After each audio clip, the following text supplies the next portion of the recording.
Alors, on n'a pas encore évoqué les médias sociaux qui, à la fois, aident ou handicapent nos démocraties. Vous en avez fait notamment un livre coécrit cette fois-ci avec Jean-Louis Messica, qui a été élu ici. Le business de la haine, qui a le mérite d'être très précis quant à ce dont vous voulez parler. Et là, on pourrait évoquer en effet aussi la bulle de filtre, les chambres d'écho, tout ce qui fait que finalement, des idées parfois même farfelues, ou voire totalement en dehors de toute réalité, finissent par avoir la couverture, quoi. Oui, mais il y a pire que ça. Le pire que ça, c'est que nous vivons dans un espace public qui est biaisé au service d'un business model et d'une manière qui rend les gens fous. Alors, et c'est aussi une histoire de... Ça ramène à la conversation précédente de capture. Ça mérite aussi de regarder d'un peu près. Dans les années 2000, en Europe, on adopte la directive e-commerce. C'est le début d'Internet. 2000, c'est quand même tout à fait le début.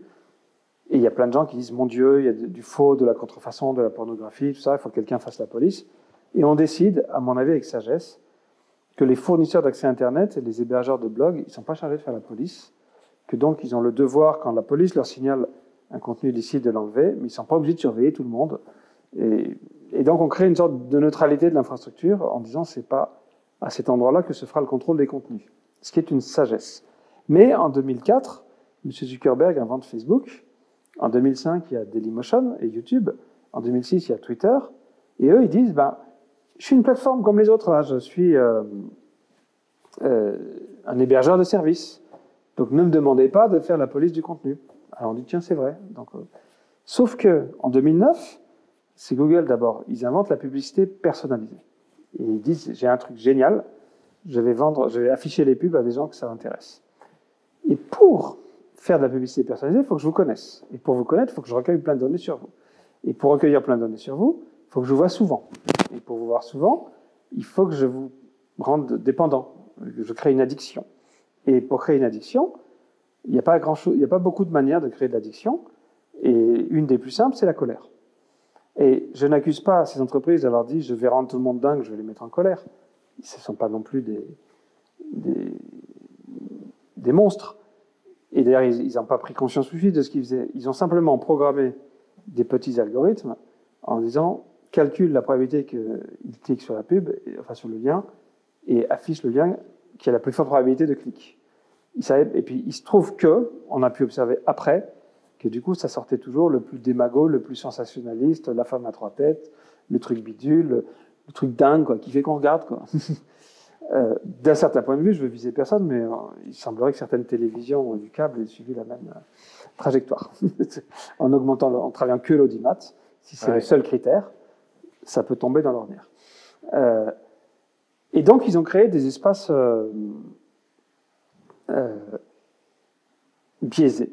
Mais en plus, c'est des espaces qui enferment, parce que comme c'était des plateformes, ce dont on parlait dans l'âge de la multitude, avec l'économie des plateformes, les données qu'ils recueillent, ils les exposent à des services. Et donc, c'est un endroit merveilleux pour ouvrir un site de e-commerce, pour lancer une pétition en ligne, qui va être adressée seulement à des gens que ça intéresse. Et donc, c'est des endroits, ces réseaux sociaux qui se sont remplis de services. Et donc, alors maintenant, il y en a quand même 5 ou 6 en concurrence, mais on peut passer une vie sans les quitter, en fait. Et là, on y fait son groupe d'amis, on a un chat, on a une messagerie, on peut faire des groupes de messagerie, on y trouve des vidéos, on peut créer des vidéos, il y a des outils, on peut faire... Et quelque part, ils sont la plupart des gamins d'aujourd'hui, le temps qu'ils passent sur Internet, en fait, ils le passent dans les réseaux sociaux, et donc dans des espaces, une fois encore, moi, ça m'arrive de faire des conférences dans les lycées ou dans les collèges, et je leur dis, est-ce que vous avez conscience juste que quand vous êtes dans Facebook, vous n'êtes pas dans... Et j'ai rien contre... Facebook n'est pas pire que Twitter ou TikTok, je prends par commodité de langage. Quand vous êtes dans TikTok, vous n'êtes plus dans Internet, vous êtes dans un endroit dont toutes les règles ont été définies par une entreprise, et elle décide qui elle vous présente comme ami, à quelles nouvelles vous accédez, quels sont les 10% des posts de vos amis que vous allez voir pour de vrai, et quels sont ceux que vous ne verrez jamais. Parce qu'il y a ça aussi, les gens croient qu'ils sont dans les réseaux sociaux, mais leurs messages ne sont pas propagés.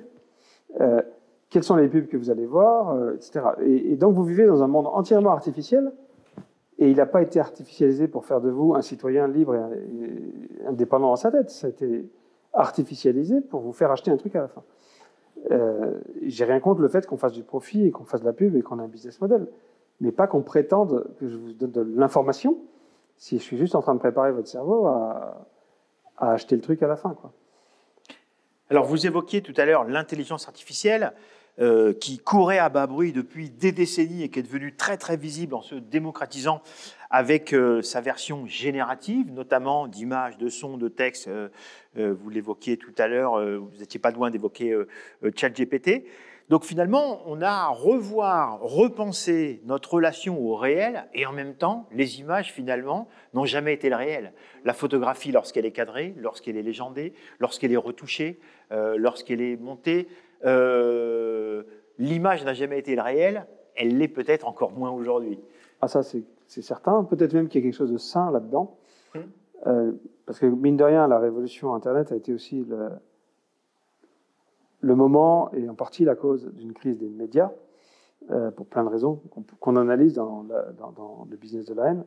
Mais peut-être que maintenant, le seul truc à qui on pourra se fier, c'est une marque, un journal, un titre qu'on connaît depuis longtemps, et on sait comment il s'est comporté quand il s'est trompé, quand il s'est retrouvé dans l'opposition, quand il s'est retrouvé proche de la majorité, etc., etc. Donc peut-être que le fait qu'on ne puisse plus croire le témoignage de ses sens est une bonne nouvelle.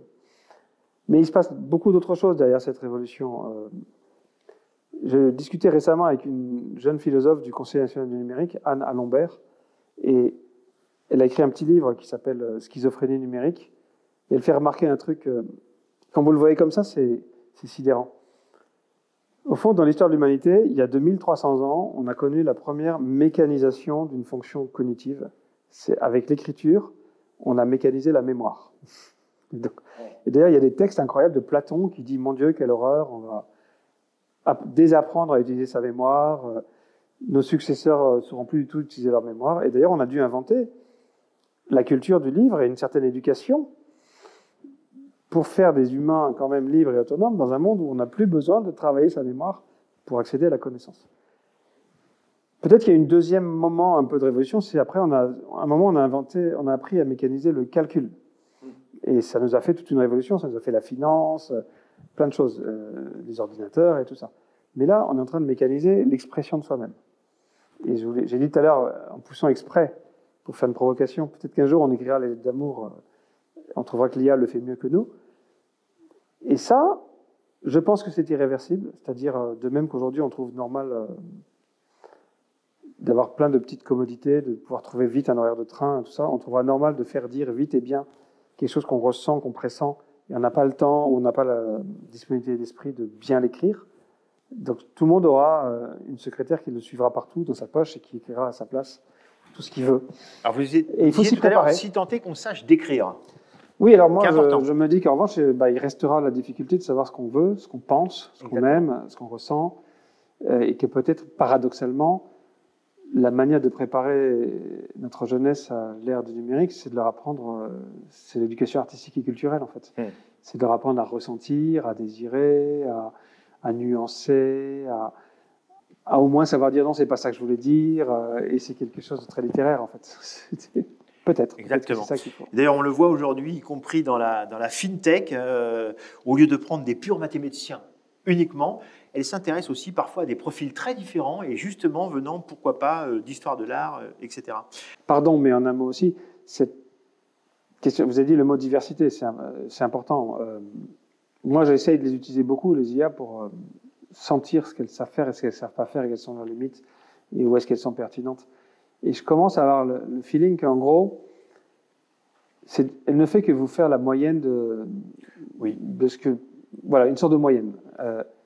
Donc moi, je me suis amusé un jour, je lui ai demandé quel est le meilleur régime politique. D'ailleurs, faites l'exercice et demandez à DeepSeek, qui est chinois, à Grok, qui est fasciste, et à OpenAI, qui est américain, et à Mistral, qui est français, vous n'aurez pas la même réponse. C'est clair. Mais, et puis, si vous voulez pousser un peu le bouchon, donc en gros, c'est une sorte de consensus de prêt à penser au niveau Banque mondiale et FMI, quoi. Alors, vous avez le droit comme vous avez réfléchi, vous pouvez nuancer. Vous le dites, mais je voudrais que tu rajoutes l'exigence d'égalité devant la loi et machin. Vous citez du Proudhon ou du Jaurès. Là, il va vous faire une moyenne plus resserrée. Ouais. Seulement sur un corpus social-démocrate, par exemple. Puis éventuellement, vous vous poussez encore un peu et elle vous refera une autre moyenne encore plus resserrée. Mais lui demander de penser hors des clous, de révoquer en doute les préconceptions, de dire, c'est très difficile. C'est comme si c'est presque son handicap.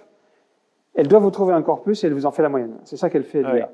Si ça n'a jamais été dit, alors elle ne vous le trouvera pas. Et finalement, c'est comme si vous disiez, en fait, il faut tout faire à sa place. Oui, un peu. Oui. Mais c'est ce que je disais dans c'est ce que je dis d'ailleurs à mes filles, c'est si vous voulez faire écrire vos textes par l'IA, pourquoi pas, mais au lieu de demander un premier jet et de perdre 4 heures à le corriger, faites-vous un premier jet en un quart d'heure et dites-lui, écris-le-moi en bon français. C'est bien plus efficace de le faire dans ce sens-là que dans l'autre sens.